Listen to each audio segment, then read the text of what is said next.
Paz que excede todo entendimento, paz que enche as nossas vidas, nos dá força, como nós cantamos, força para caminhar.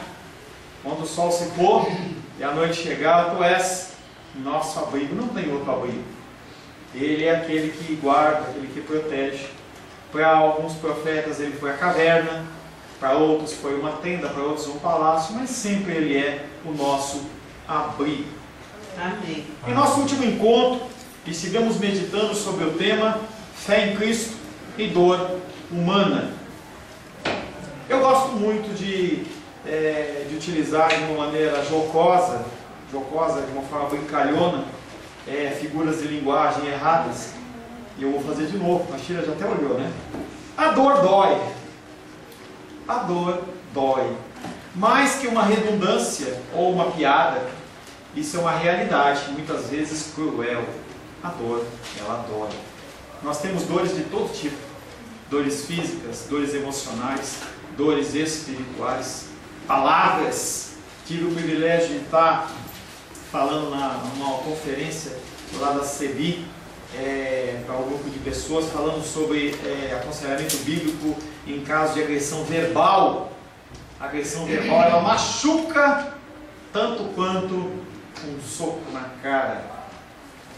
Muitos apoiam a sua vida cristã em algo surreal, e surreal não é o chocolate, parece que tem um chocolate chamado surreal, não é o chocolate, mas as pessoas elas acham que a vida ela é apoiada em vitórias.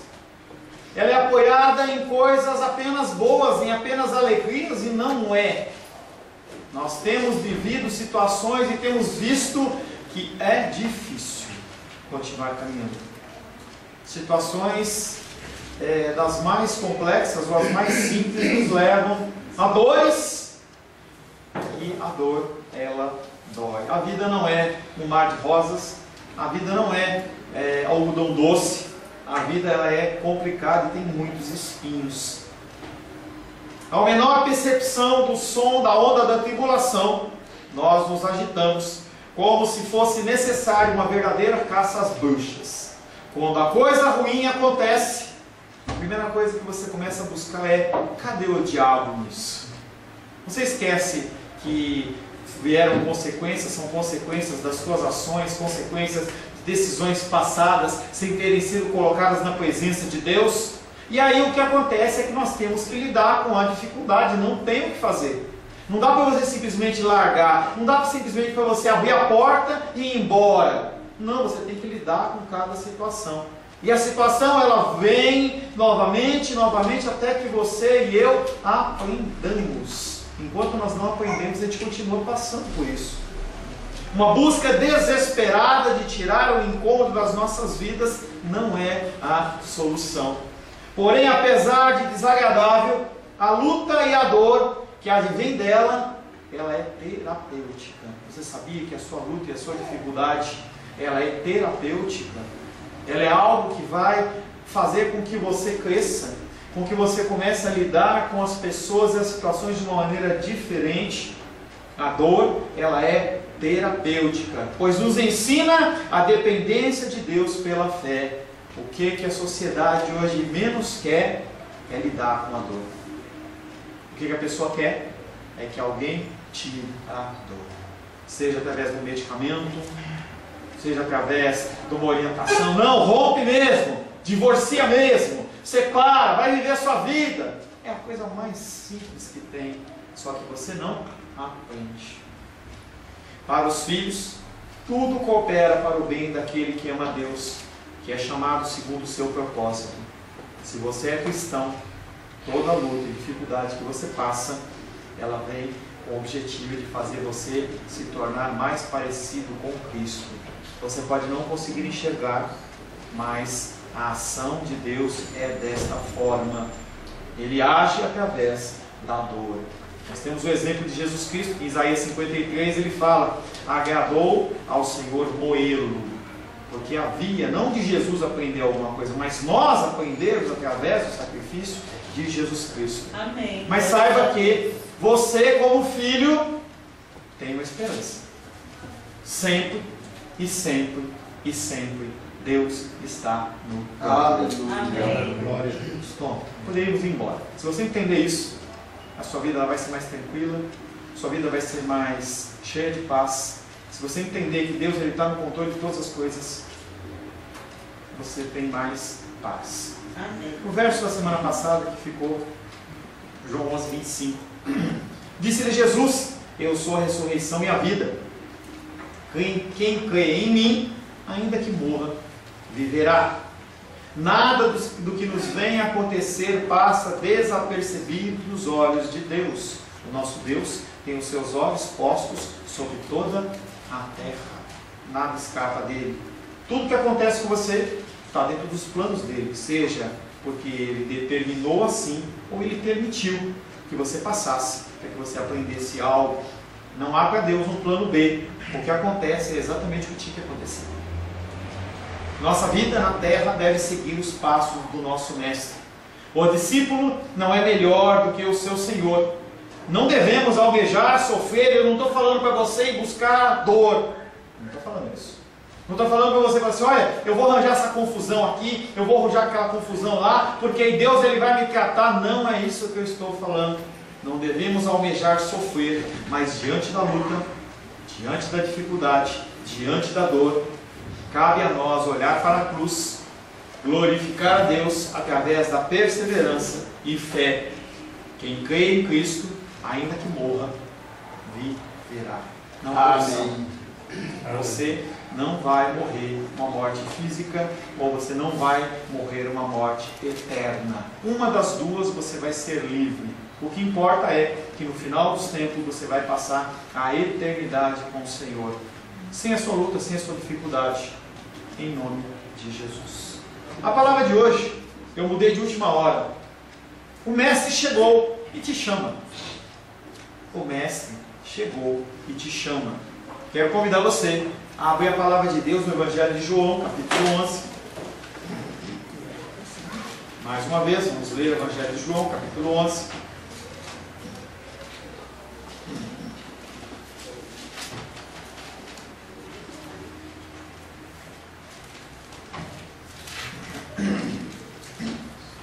Nós vamos ver do verso 20 em diante.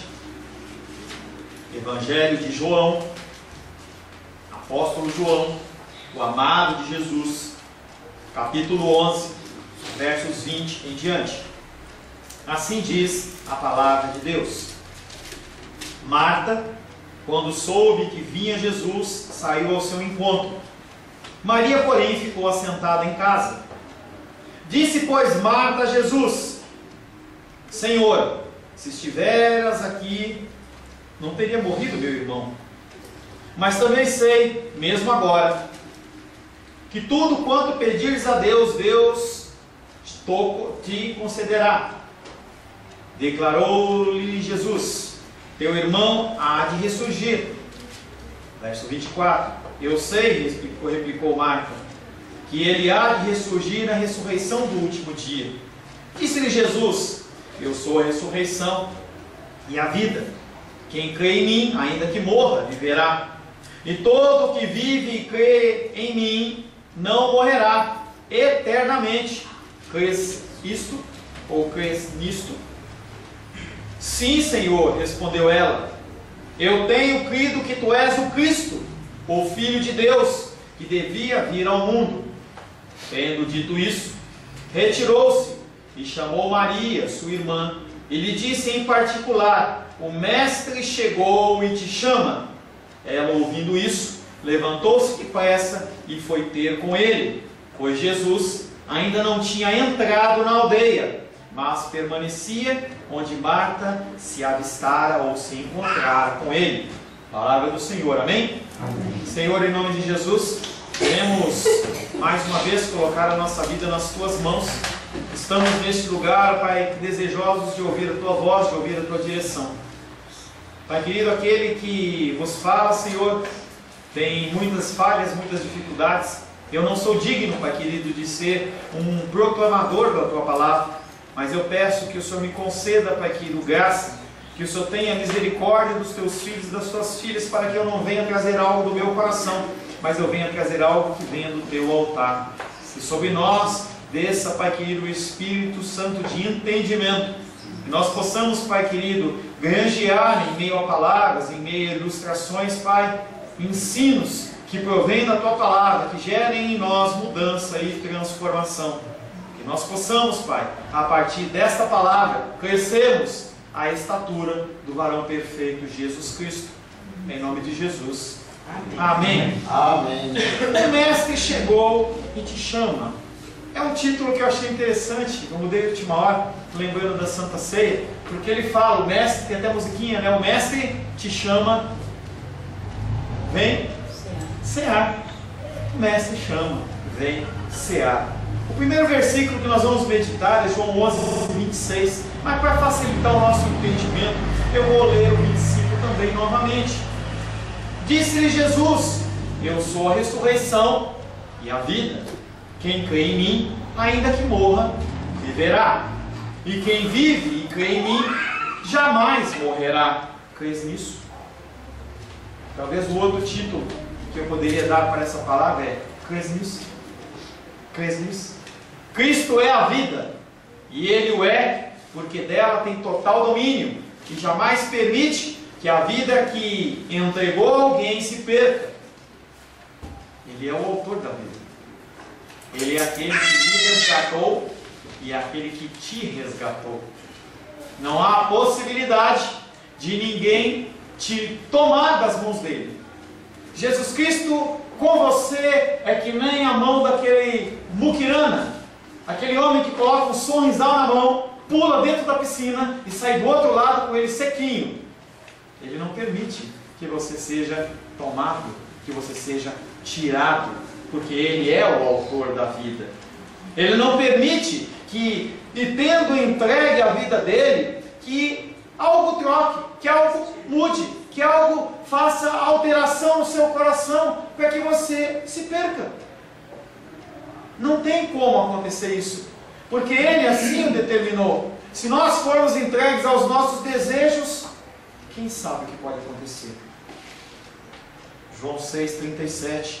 Todo aquele que o Pai me dá, pastor, de novo, você ainda não entendeu. Todo aquele que o Pai me dá, esse virá a mim, e o que vem a mim, de modo nenhum lançarei fora. Você não tem ação nesse desejo, nessa vontade, nessa situação. Você foi envolvido pela graça de Deus. Ponto. Você é dele. Aleluia. Ele comprou você com sangue. O ladrão pode até tomar o seu carro, roubar algum bem seu, mas a propriedade daquele bem, ela é sua. E no âmbito espiritual, ninguém toca em você nesse aspecto. Você é dele. E ponto final. Como a carne é frágil, não é mesmo? Como a carne, ela é frágil. Como nós somos fracos. Como nós somos suscetíveis a oscilações de humor. No momento nós falamos, está tudo bem, eu te amo. No outro momento, eu te odeio. Nosso coração, ele é assim. É um coração que, por causa do pecado, por causa da mácula do pecado, ele tem essas oscilações. O que seria do ser humano? O que seria de mim? O que seria de você? Se depois de ter havido a obtenção da vida, a vida eterna, nós fôssemos entregues aos nossos próprios desejos. Imagina que Jesus Cristo, ele vem te resgata e ele fala: bom, agora você está por conta, Paulo. Agora você está por conta, Luísa. Se vira. Toca o seu barco. Eu já fiz o mais importante, agora você se vira. O que acontece com os ímpios? Romanos 1,24. Eles são entregues aos seus desejos.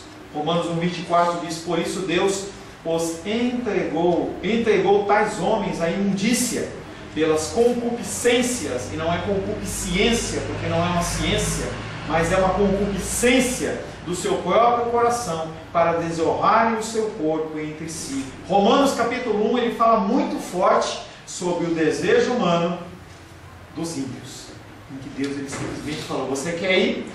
Vai. Você quer ir? Vai. Não tem nada que te prenda. Quer ir? Vai. Simplesmente o Senhor, ele não tem nenhum vínculo, ele não tem nenhum laço, não tem nenhuma aliança com aqueles que não são dele. Mas e com os cristãos? Com os cristãos, há correção. E a correção dói. Quando eu era pequeno, eu apanhei muito em casa, eu era muito arteiro.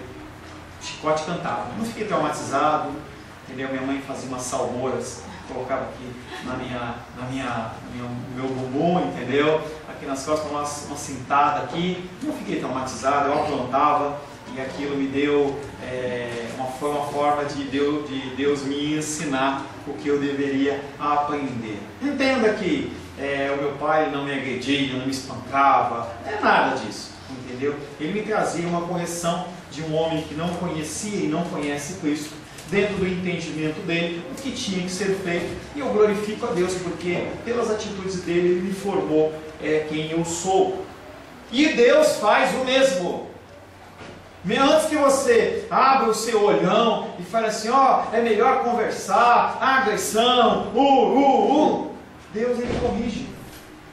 Deus, ele não permite que você continue caminhando no seu caminho como você quer. Provérbios capítulo 3, verso 11 e 12 fala: Filho meu, não rejeites a disciplina do Senhor, nem te enfades da sua repreensão, porque o Senhor repreende a quem ele ama, assim como o pai ao filho a quem quer bem.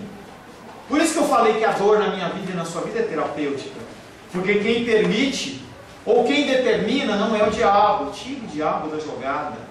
O diabo, ele é só uma ferramenta de Deus. Ele age como instrumento dele na minha vida e na sua vida, para nos colocar no eixo. Ele não tem essa autoridade. Quem tem autoridade sobre nós, filhos, é Deus. Ele é soberano. Ele é supremo. Interessante que comentei com vocês já há 20 dias atrás, mais ou menos. Eu estava numa direção meio agressiva com o meu carro, minha filha estava no carro, e aí eu estava meio nervoso e buzinando. Deus já tinha me chamado a atenção, e aí Deus permitiu que alguém viesse, na minha traseira. Pof! R$350, até agora eu recebi. Aí o nosso queridão, o Felipe, ele estava marcado para ele vir, não sei o que e tal, para aconselhamento, e aí vai daqui, vai de lá, um atraso, não sei o que, e aí ele achou que ele podia tirar o atraso na rua, e foi, bum! O dele foi mais caro que o meu. Mas tudo isso é para a gente aprender, entender que a gente tem que agir sempre segundo a direção dele, na direção, no restaurante, no banco, na escola, em casa, em qualquer situação. E eu aprendi a minha liçãozinha. Espero que o Felipe tenha aprendido a dele, senão vai ficar mais caro. Deus tem todo o tempo do mundo. Filho meu, não rejeites a disciplina do Senhor, nem te enfades da sua repreensão, porque o Senhor repreende a quem ama, assim como o pai ao filho a quem quer bem. Pergunta para você: nós temos que lidar entre essa luta, entre essa dificuldade, entre o desejo e a santificação? Nós temos que crescer? Ou eu posso ficar baby? Tem muito cristão baby. Lá na igreja de Corinto tinha os cristãos baby. O apóstolo Paulo fala assim: eu não posso dar comida sólida para você, você é baby. Nós temos que crescer. 1 Tessalonicenses 4:7. Porquanto Deus não nos chamou para a impureza, e sim para a santificação. A resposta é: sim, nós temos que crescer. Dia após dia, nós temos que crescer. Como lidar entre o nosso desejo e a santificação? E o nosso desejo, ele nos atrai, é maravilhoso, é muito gostoso. Só que o salário do pecado é a morte, é bem amargo. A continuidade da vida, ela deve fundamentar-se somente no poder e na ação de Cristo, para que assim ele complete o que ele começou. Ele começou uma boa obra em você, mas essa obra, ela vai demorar por toda a sua vida.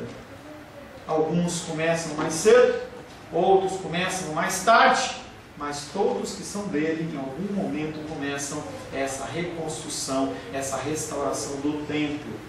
João 17, verso 9. E por eles me santifico a mim mesmo, para que também eles sejam santificados na verdade. A partir do sacrifício, a partir do exemplo, nós temos que crescer. Nós não andamos à revelia, nós andamos direcionados, dirigidos pela palavra do Senhor. A razão por que se declara que os crentes jamais morrem é que as suas almas, elas não nasceram de algo corruptível, perecível. Nós nascemos de uma semente incorruptível. Amém.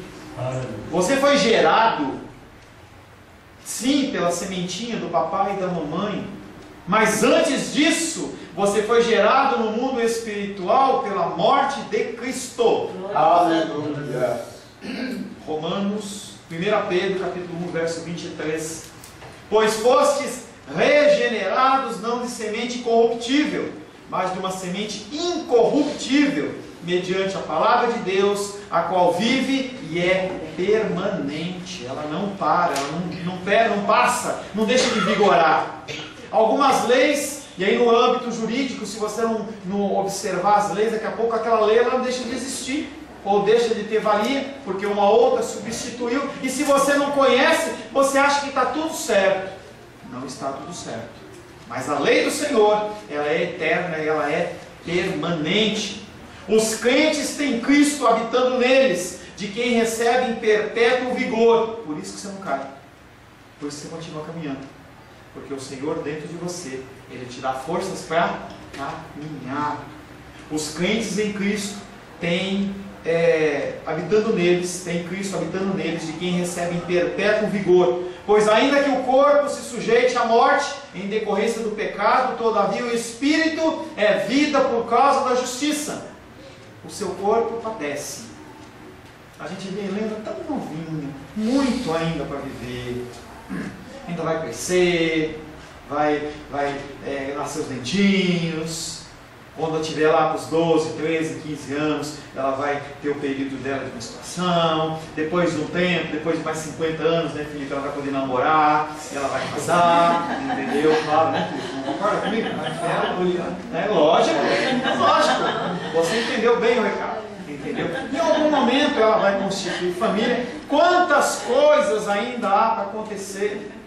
E aí, eu estou no metade do caminho. Se eu viver até os 100 anos, eu estou na metade do caminho. Já vivi bastante, mas ainda tem muito ainda para viver. Mas o nosso corpo, a cada dia que passa, ele se deteriora.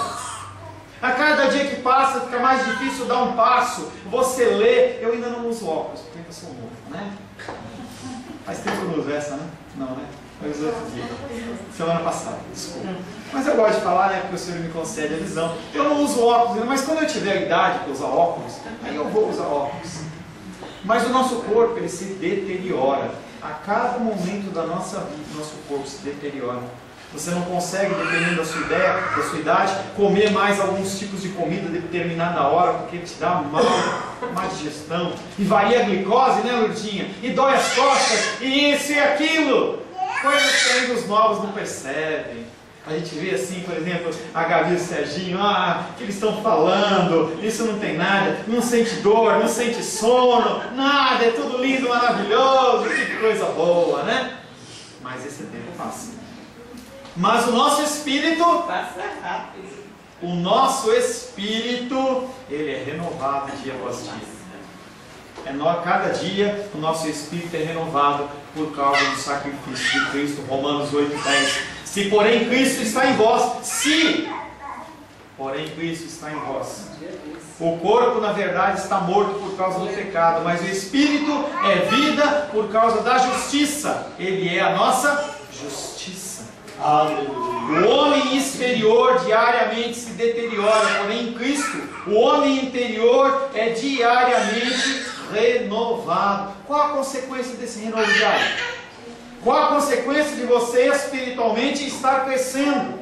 2 Coríntios capítulo 4, verso 16. Por isso não desanimamos. Pelo contrário, mesmo que o nosso homem exterior se corrompa, contudo o nosso homem interior se renova de dia em dia e você não desanima. Tem uma sequência de filmes que eu nem sei se tem continuação. Começou lá atrás. Duro de Matar 1. Aí teve o Duro de Matar 2. O 3. O 4. Eu acho que tem o 5. Duro de Matar. E cada cena que passa daquele filme, o cara olha e fala assim: esse cara não morreu. É assim que Satanás e seus demônios olham para a minha vida e para a sua vida. Ele não vai cair de novo. Ele vai continuar caminhando. Ele vai se levantar de novo? Não acredito. Aumenta a fornalha. Quem que nos fortalece? O Senhor. É o Senhor que nos fortalece. Amém. Cristo finaliza a frase desse versículo dizendo: crê nisso. E aí eu pergunto para você: você crê nisso?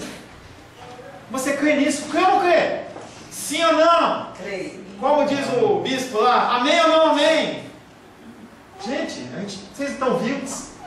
Eu falei sobre vida. Eu estou perguntando para você: você crê que Cristo ele renova a sua vida no interior dia após dia após dia após dia? Amém. Amém. Ele não está perguntando, Jesus não está perguntando para essa mulher se ela crê que ele está prestes a ressuscitar o seu irmão dos mortos, mas se a sua fé pode ir além do natural. Será que a sua fé ela pode ir além do natural? Além da dificuldade no casamento, além da dificuldade financeira, da emocional, da espiritual. Além disso, tua fé ela consegue romper isso? Ou você está preso nesse mundo? Você está preso a situações temporais? O Senhor ele vem trazendo algo muito melhor, muito mais importante, muito mais gracioso para a sua vida do que o que você está passando. E aí o Senhor fala: crê nisso, eu creio. A coisa ela vai ser melhor, não porque o Senhor vai trazer algo melhor, mas porque cada vez mais nós vamos nos amoldando ao Senhor, e a gente vai saber viver na luta, na dificuldade, com comida sem comida, com carro sem carro, abençoado sempre. Sem ser abençoado não dá, porque Ele vive dentro de nós. Amém. Isso é lindo e maravilhoso, é esperança, é o que o mundo precisa, é o que o mundo não tem, esperança. Cristo primeiro discursa a respeito da vida espiritual, com o propósito de desviar a mente de Marta do seu presente desejo. Marta desejava que seu irmão fosse restaurado à vida. Imagina você e os seus desejos. O que você quer? Mais que tudo. O que é que ocupa a sua mente? O que é que te traz constrangimento? Será que isso é grande demais para o seu Deus? Marta desejava que seu irmão fosse restaurado à vida. Cristo responde que Ele é o autor da vida, muito mais excelente. Isso porque Ele vivifica as almas dos crentes pelo poder divino. O que você precisa fazer? Qual é a sua lição de casa? O que você precisa fazer? Você precisa entregar todos os seus bens como oferta no altar? Não. Você precisa ser uma pessoa frequente na igreja, de manhã, de tarde, de noite? Não. Só tem uma coisa que é necessária. Marcos 16:16. Quem crê e for batizado será salvo. Quem, porém, não crer será condenado. Você só precisa crer. Por isso que eu perguntei para você: você crê nisso? Creio. Se você não crê, não tem salvação para você. Se você acha que você está abandonadinho, não tem esperança.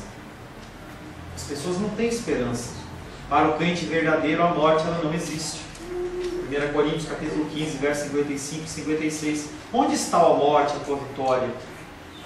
Deus falando através de Paulo, falando com a morte, a figura da morte. Onde está a morte, a tua vitória? Onde está a morte, o teu aguilhão, o teu ferrão? O ferrão da morte, ou o aguilhão da morte, é o pecado. E a força do pecado é a lei. Quem é o crente verdadeiro? Hoje de manhã perguntaram: quem pode tomar a santa ceia do Senhor? Marcos 16:16. Aquele que crê e for batizado será salvo. Você crê, você é apto para tomar a santa ceia. Aquele que crê e aquele que coloca em prática aquilo que crê. Não é só uma declaração verbal. É muito fácil. Eu falo: quem quer aceitar Jesus? Eu. Você vem aqui, aceita Jesus e você continua tocando a sua vida do mesmo jeito. Tiago 2,26 fala sobre isso. Porque assim como o corpo sem espírito é morto, assim também a fé sem obras ela é morta. É isso que Jesus quer dizer a Marta, corrigindo a concepção tradicional que ela tinha. A comunidade de Jesus é a comunidade daqueles que possuem a vida definitiva. Você possui a vida definitiva em Cristo. Nós somos os ressuscitados da morte, pois a morte física se e quando nós passarmos, se porque Jesus pode voltar antes. Ele pode voltar hoje, pode voltar agora, pode voltar amanhã. Pode ser que não tenha culto de oração na quarta-feira, porque o Senhor veio. E aí não adianta mais orar. Já acabou o tempo. Se e quando nós passarmos pela morte física, não haverá interrupção da vida. João 11, 27. Sim, Senhor. Sim, Senhor, respondeu ela. Eu creio que tu és o Cristo, o Filho de Deus que devia vir ao mundo. Marta está declarando o quê? Eu estou dentro dessa comunidade. Eu não vou morrer definitivamente. Eu creio, Senhor, que tu és o Cristo, o Filho do Deus vivo. Para provar que ela crê no que ouvira Jesus dizer sobre si mesmo, Marta responde que crê ser ele o Cristo, o Filho de Deus. Desta declaração decorre o conhecimento de todas as bênçãos que devemos ter na presença do Messias. Efésios capítulo 2, versos 4, 5 e 6. Mas Deus, sendo rico em misericórdia, por causa do grande amor com que nos amou, estando nós mortos em nossos delitos, nos deu vida, juntamente com Cristo. Pela graça sois salvos, e juntamente com Ele nos ressuscitou e nos fez assentar nos lugares celestiais em Cristo Jesus. Aleluia. Você já está com Ele.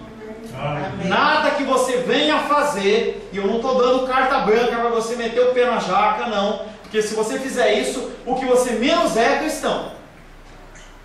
O que eu estou falando para você é a luta. Ela não existe, porque nós estamos sentados nas regiões celestiais com Cristo Jesus. Dentro do templo de Deus, nós já estamos com Ele. Não há mais essa dificuldade. Essa dificuldade sua já passou. Já acabou no mundo do Senhor. Você vai lidar com ela por um breve tempo ainda. Para que você seja moldado à imagem de Deus. Para que você possa passar a eternidade de uma forma abençoada ao lado do Senhor. Para que você não fique enfadado de ficar falando glórias ao Senhor a eternidade inteira. Aqui é um treinamento. Nós estamos sendo treinados para assumirmos o nosso caso, o nosso lugar ao lado do Senhor. É para isso que nós sofremos. É para isso que tem as dificuldades. Esse tipo de declaração de Marta ocorre semelhantemente em outra passagem. Abre João 16.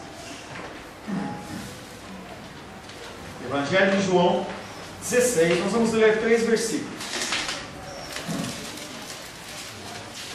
Você vai ver que essa declaração que Marta deu, tu és o Cristo, o Filho do Deus vivo, ela é uma declaração comum àqueles que são dele. João capítulo 16, versos 3 em diante. Quando vier, porém, o Espírito da verdade, Ele vos guiará a toda a verdade, porque não falará por si mesmo, mas dirá tudo o que tiver ouvido, e vos anunciará as coisas que hão de vir. Ele me glorificará, e eu acho que eu estou no versículo errado.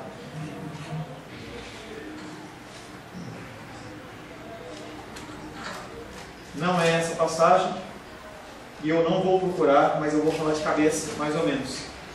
O Senhor, Ele encontra os seus discípulos e começa perguntando assim: quem que o povo diz que eu sou?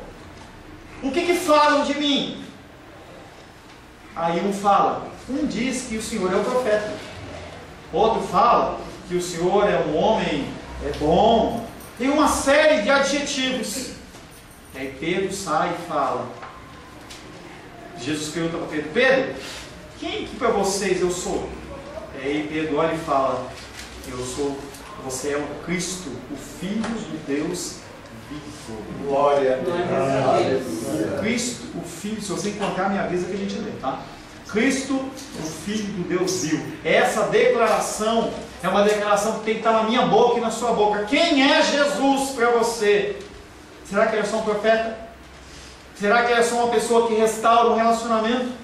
Ou que concede para você um cargo, ou um trabalho, ou uma bênção financeira? Ou ele é o Cristo, o Filho do Deus vivo? Se para você ele é o Cristo, o Filho do Deus vivo, acabou os problemas. Não há mais nada o que temer. Em resumo, Jesus foi enviado para edificar o verdadeiro e perfeito estado do reino de Deus, E esse reino de Deus não tem morte, é o reino de vida. A declaração de Marta expressa a sua fé, e deve ser a minha e a sua também. Jesus é o Messias. Jesus, para de prestar atenção na Helena, para de prestar atenção na Helena, para de prestar atenção na Helena. Jesus é o Messias, Jesus é o ungido, Jesus é o consagrado por Deus com o Espírito. Ele é o Filho de Deus, o homem que é Deus.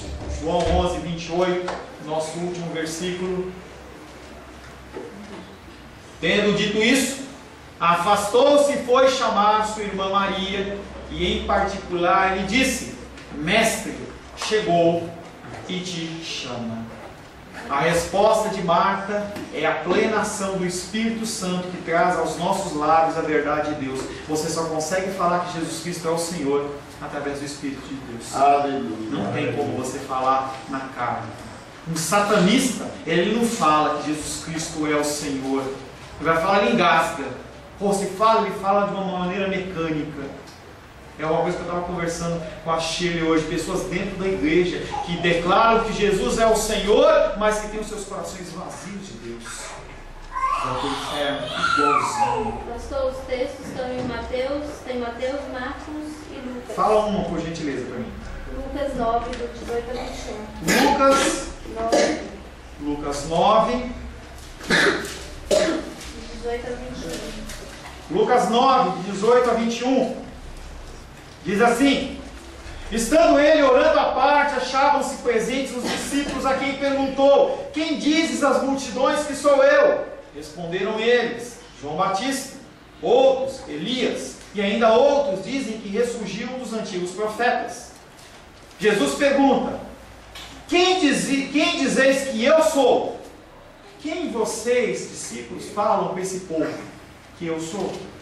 Então Pedro falou e disse: és o Cristo de Deus, tu és o Messias, tu és o Filho de Deus. O que Pedro falou é: apesar de eles dizerem que o Senhor é um profeta, e o Senhor também é um profeta, mas o Senhor é muito mais que isso. O Senhor é o Messias que havia de vir. A resposta de Marta é a plena ação do Espírito Santo, que traz aos nossos lábios a verdade de Deus, uma verdade que não pode ser proclamada por aqueles que não têm Deus. A sua confissão termina a sua conversa com Jesus. Não tem mais nada a se falar. Marta entendeu. Marta entendeu. Não tem mais motivo dela ficar ali questionando Jesus. Por que você demorou? Por que você não veio? Se você tivesse vindo, meu irmão não tinha morrido. Ela entendeu. Para que o rumor da sua chegada não se espalhasse ainda mais, ela leva particularmente o conhecimento para sua irmã sobre a presença de Jesus. O recado foi simples e direto. O Mestre chegou e te chama, que é o título da nossa palavra. O que você vai fazer perante o que você tem lido, o que você tem estudado, o que você tem ouvido? Você vai continuar questionando ou você vai se render ao Senhor? O Mestre, que Ele chegou e te chama. Para finalizar, eu escrevi uma oração que nós vamos fazer. Eu quero convidar você a curvar sua cabeça em nome de Jesus. Quando eu peço para você curvar sua cabeça e fechar seus olhos, é para que você possa se desligar um pouco do mundo, se desligar um pouco das coisas, que você possa ter um momento a sós com o Senhor, mesmo em comunhão. Só esperar a Yane.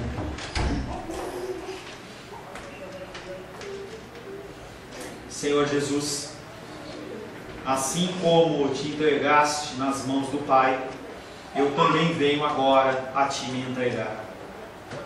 Entrego-te todo o meu ser, corpo, alma, consagrando a ti, abandonando totalmente em tuas mãos, e nada quero em mim reter. Tudo é teu, o meu passado, o meu presente, o meu futuro, o que me deste, meus queridos, minha família. Confio a ti o meu sustento espiritual e material, pois creio na tua providência divina. As minhas preocupações o meu fardo também os deposito diante de ti.